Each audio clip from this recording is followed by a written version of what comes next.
আমাদের এরিনা শসা, আমাদের যে কৃষক ভাই আছে এখানে, আশরাফুল ভাই, আমি এখানে 14টা সিরা দিচ্ছি। 14টা সিরান দিচ্ছেন।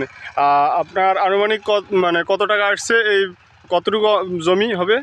এখানে 25 শতক জমি, আর এটা এরিনা হলো মানে যে 11 শতক, আর বাকিটা 16 শতক হলো মানে যে অন্য জাত।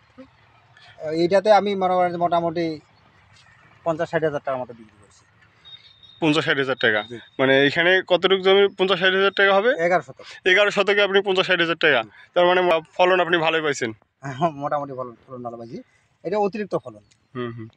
ধন্যবাদ। আপনি পরবর্তীতে অন্য কৃষককেও আপনি উৎসাহিত করবেন আমাদের এরিনা শসা চাষ করার জন্য। অবশ্যই উনার পরে উনি খাবে, আমার তো সমস্যা নেই। হ্যাঁ হ্যাঁ হ্যাঁ।